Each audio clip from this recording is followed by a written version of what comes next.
Estamos aqui para darmos início a esse nosso debate sobre a educação. Essa música é muito pertinente porque, por incrível que pareça, o título da música é Pacifica.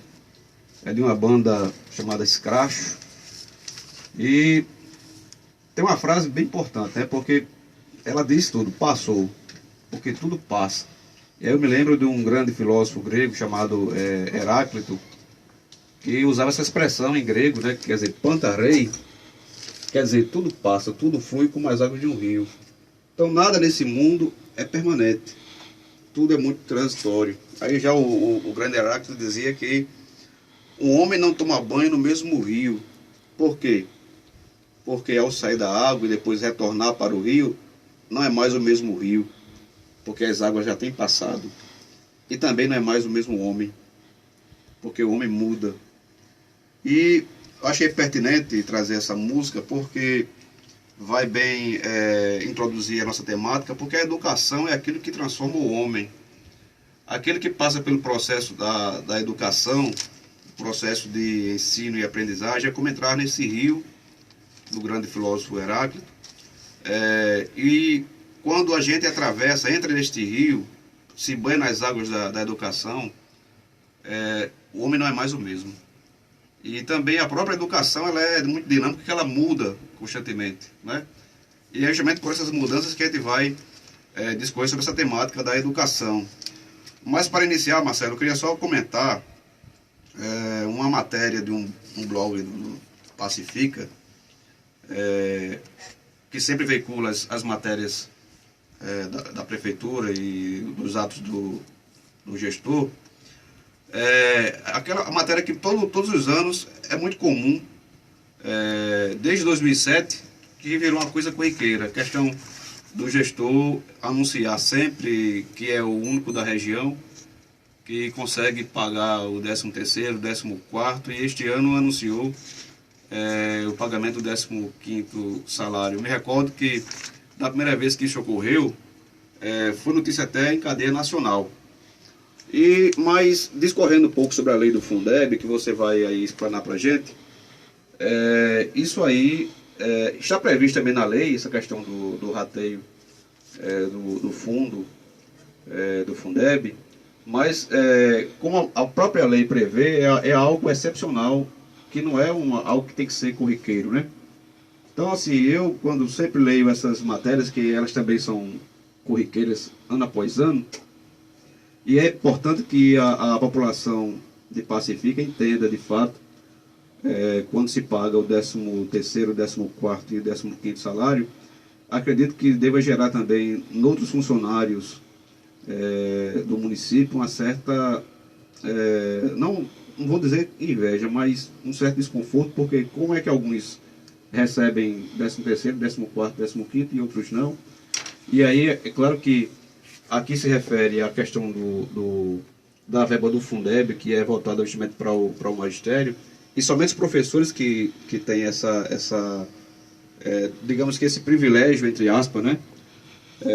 Mas eu queria que você, nas suas palavras, começasse já discorrendo sobre esse ponto, né, que é um ponto essencial. A valorização do educador, ela vai ter um efeito positivo no próprio processo educacional, né? Mas aí a gente tem que explicar para o povo de Pacifica como é que se dá essa matemática para se pagar o 13º, 14º, 15º, né? Que matemática é essa que é utilizada pelo gestor, que outros gestores da região talvez não utilizem, né? E aí você, como grande conhecedor do Fundeb, vai trazer para a gente essas informações para que a gente realmente entenda como é que isso ocorre. A palavra é sua. Certo, Dejaí. Antes de mais nada, seria importante a gente dizer rapidamente aqui o que é a lei do Fundeb, para a gente chegar nesse mecanismo de pagamento de 14º, 15º salário que Pacifica vem fazendo ano após ano, e a gente precisa entender o que está acontecendo. Primeiro dizer que a lei do Fundeb é a lei que substitui o antigo Fundef, que só abarcava o ensino fundamental, e o Fundeb veio para financiar, regular o financiamento de toda a educação básica, né? Da pré-escola ao ensino médio. E essa legislação traz, de forma muito clara, a divisão de como esse recurso deve ser utilizado. O Fundeb é composto por uma cesta de impostos normais, que já tem com relação a transferências constitucionais federais, estaduais e municipais, tem que ser 20% de todos esses impostos, né, que compõem o Fundeb, e a Constituição já prevê que pelo menos 25% tem que ser gasto em educação. Desses 25%, 20% compõem o Fundeb.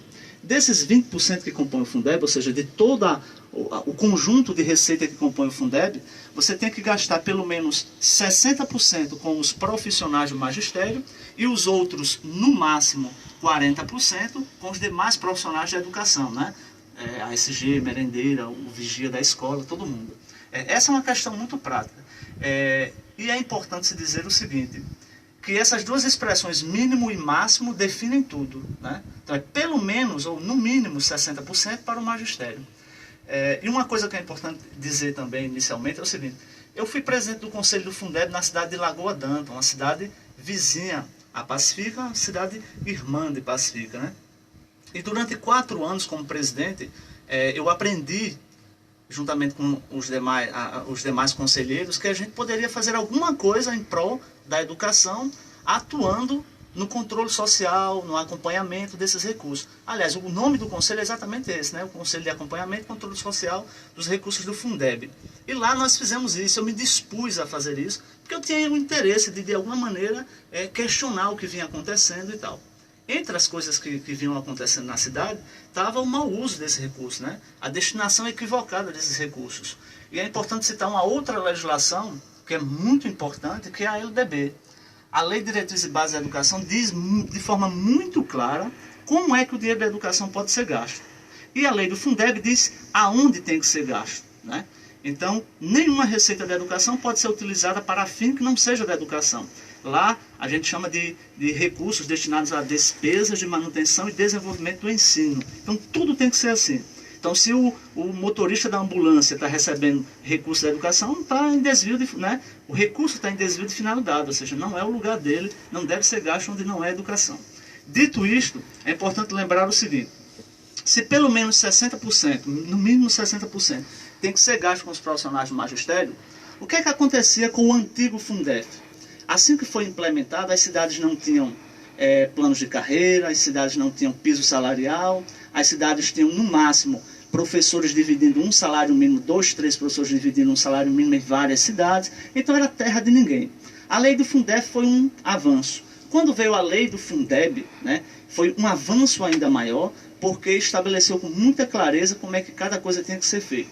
Além do mais, obrigava os municípios a construir seus planos de carreira. O que significa construir seus planos de carreira? Significa valorizar o trabalhador do ponto de vista salarial.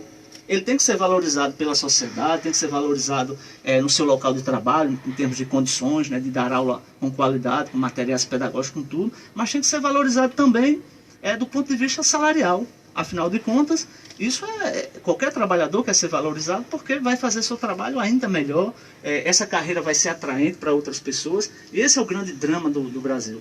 Só que, com relação a essa questão específica de você ter essa situação de Pacifica, que hoje na nossa regional, né, você me falou aí, você citou aí o caso de eu ter dirigido o Sinti regional e tal, eu saí porque eu tinha cumprido 2 mandatos e tal, e foi um momento muito decisivo, o meu momento no Sindicato da Educação, né, no Sinti, foi um momento muito decisivo, foi um momento que coincidiu com Fundeb, lei do Fundeb, lei do piso salarial do magistério, as leis dos planos de carreira que tinham que ser construídos nas 17 cidades da regional. Então eu vivi um momento muito agudo em relação à educação, né, em relação a essas lutas todas. Então muita gente na nossa regional, que deve estar nos ouvindo agora, possivelmente, o professor Marcelo vivia em São Bento, em Gameleiras, em Campeche, em Nova Cruz, participando de assembleias e conduzindo o processo, né, de construção de planos de carreira, implantação de piso, tudo isso. Então, voltando a essa questão, essa introdução era importante para a gente entender o seguinte, esse momento, né, essa história de 14º, 15º salário não existe mais. Isso foi para um momento em que não havia valorização da carreira, não havia um plano de carreira. As outras 16 cidades, no mínimo, da nossa regional, não praticam isso. todas construíram seus planos de carreira, todas tiveram de forma muito presente o sindicato, o Sinti, né, e a categoria discutindo e elaborando seus planos. Então, com a valorização da carreira, não temos mais como as cidades gastar menos de 60% e, portanto, sobrar dinheiro para dividir em forma de rateio, que aí pode chamar de 14º, 15º, enfim. Enquanto não chegar aos 60%, que é uma obrigação gastar, o gestor pode pagar no formato que ele quiser, né? Mas isso é uma coisa que não deveria acontecer, não é algo para se comemorar. Vou dar um exemplo a você, Jair. Construindo os planos de carreira e depois implementando o piso salarial, uma coisa que nós percebemos em várias cidades é que com a valorização não tem mais nenhuma cidade que gaste menos de 60%, viu, Washington? Não tem nenhuma, né? Lagoa d'Anta, o prefeito acabou de atrasar o salário agora, mas ele gasta para cumprir a lei do Fundeb, do magistério, muito mais de 80%, muito mais. A cidade de Gameleiras, quando a gente estava fazendo a discussão lá, eu me lembro de um tempo em que era preciso 116% para pagar a folha do magistério. E aí cada cidade tem sua dinâmica, né? Às vezes a cidade tem menos alunos, tem problema. Tivemos uma cidade com uma situação muito dramática, que foi Várzea, por exemplo, que lá tem umas escolas privadas e o Fundeb tem a ver com o número de alunos. Em resumo, Várzea precisava de muito mais do que isso, entendeu? Para pagar só a folha do magistério. Então é uma situação delicada, mas tem que encontrar uma solução, né? Tem que ter uma solução. E assim é o estado do Rio Grande do Norte, que também gasta muito mais do que 60% para pagar seu magistério, né? O estado é assim, os municípios são assim, só Pacifica, possivelmente uma das pouquíssimas cidades em todo o Brasil. É difícil a gente imaginar que tenha outra cidade nessa situação, né? Isso significa o seguinte, né, na prática. Muito provavelmente nós temos lá uma situação que é o seguinte: um plano de carreira com uma diferença salarial entre os níveis muito baixo, né? Então não consegue gastar os 60% e, portanto, tem que dar essa diferença, porque o Tribunal de Contas do Estado perceberia, né, que gastou-se menos do que os 60%, então dá na forma de 14º, 15º ou de rateio, como muitos fizeram ao longo do tempo. Mas isso é algo que era para a gente não comemorar. Vou lhe dar um exemplo. Se a gente pegar a situação de Lagoa d'Anta, é muito provável que um professor especialista em Lagoa d'Anta, com 10 anos de carreira, e um professor especialista em Pacifica com 10 anos de carreira, só que o professor de Pacifica recebeu 15 salários em 2015. Aí se você pegar o mesmo professor de Lagoa d'Anta, ele recebeu só 13. 13,33 contando com o terço de férias, já que lá deve ter sido assim também, né? 15,33 contando com o terço de férias. É praticamente certo que os 13,33 de Lagoa d'Anta seja muito superior do que esses 15,33 salários de Pacifica. Porque lá nós tivemos valorização com plano de carreira, com firme participação do sindicato e decisiva contribuição da categoria e do debate, da discussão na Câmara, com todo mundo, e construindo esse plano de carreira. Essa é a grande questão. Eu acho que Pacifica tem que rever, né? O governo atual tem que se preocupar com essa questão, entender e debater com a categoria, com o sindicato, juntar todo mundo e mudar essa perspectiva, né? Tem um outro agravante aí que eu observo, viu, Djair? Veja só, no caso de Lagoa d'Anta, nós temos lá os 13,33 salários com contribuição previdenciária, totalmente. Então isso vai para o momento em que o servidor se aposentar, por exemplo, entendeu? Então, como é feito esse 14º, esse 15º?